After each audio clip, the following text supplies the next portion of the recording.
तो sheet metal है क्या? तो जैसे हमने सरफेस से कोई भी जीरो थिकनेस वाला बॉडी बनाया था, तो वैसे भी शीट मेटल से हम उसको थिकनेस वाला क्लोज बॉडी बना सकते हैं। तो ये शीट मेटल बेसिकली होता क्या है? तो शीट मेटल में आप देखेंगे कि अगर ये शीट मेटल आप देखो तो आपको पता होगा कि कुछ शीट्स वगैरह रहती है 2 mm, 3 mm, 5 mm, 0.5 mm, 0.6 mm। तो उससे कुछ स्ट्रक्चर बनाना है हमको, तो यहाँ पे शीट मेटल का यूज होता है। और शीट मेटल में भी बहुत सारे अपने पास ऑप्शन है, जैसे सरफेस में थे। तो ये शीट मेटल तो पता चल गया आपको कि कोई भी क्लोज एंटिटी बनानी है थिकनेस वाली, वो भी कम थिकनेस वाले बॉक्स टाइप, तो वो हम शीट मेटल से बना सकते हैं। और शीट मेटल बनाने के लिए और समझने के लिए हमको 2 या 3 चीजें अलग अलग सी है वो चाहिए। एक तो के फैक्टर का पता होना चाहिए, एक बेंडिंग अलाउंस का पता होना चाहिए, और एक बेंडिंग डिडक्शन का पता होना चाहिए। तो वो क्या होता है वो हम देखेंगे।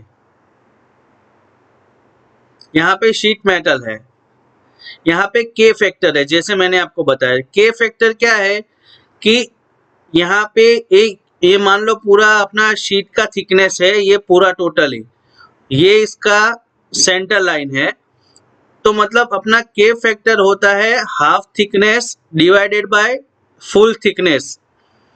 तो वो जो आया वो हमारा के फैक्टर होता है बेंडिंग अलाउंस के लिए। यहाँ पे हमने लिखा है के factor is the ratio of half thickness of sheet over total thickness of sheet, and it is used for calculating bending allowance.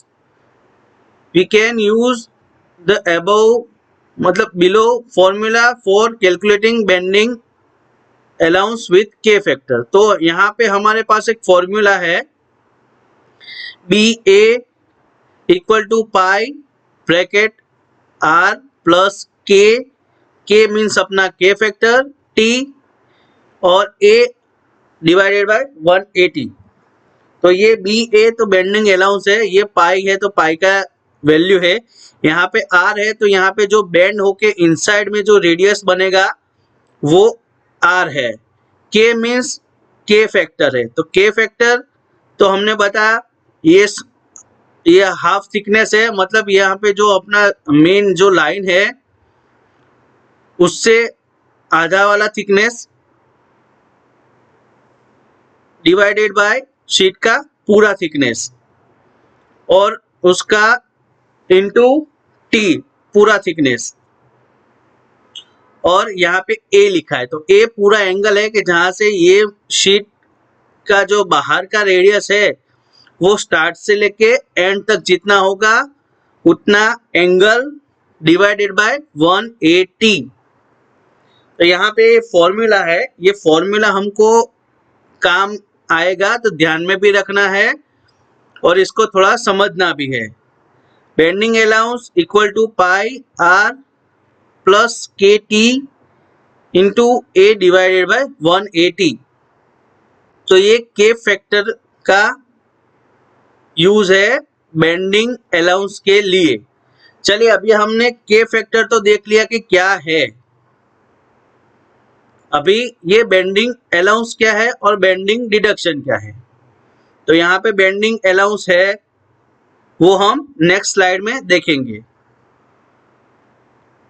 यहाँ पे bending allowance and bending deduction है। We can use both methods to calculate flat length of the sheet with having relevant formula. We can see pictorial view flat length of sheet calculated from bend reduction in the second picture।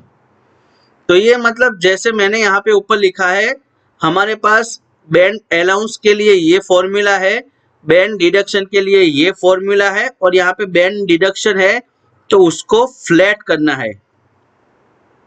Flat करने के बाद हमारे पास ऐसा एक flat length आ जाएगा। तो हमको bend allowance और बेंड डिडक्शन से हमारी जो शीट है उसका फ्लैट लेंथ मिलता है। तो उसके लिए ये कैलकुलेशन है। तो सबसे पहले हमने यहाँ पे है बैंड अलाउंस से करना है। तो बैंड अलाउंस से कैसे करेंगे, एल टी, मतलब यहाँ पे एल टी है तो हमारा टोटल फ्लैट लेंथ है, तो ये रहा total flat length equal to A. A मतलब ये जो हमारा रेडियस स्टार्टिंग होता है उधर से ऊपर तक का पूरा फ्लैट एरिया, और बी, बी मतलब जहां से रेडियस एंड होता है वहां, उसके बाद ये पूरा फ्लैट एरिया, और बी इंटू ए। यहाँ पे आप समझ लो बी इंटू ए नहीं है, यहाँ पे है बेंडिंग अलाउंस, समझ गए, बेंडिंग अलाउंस है ये।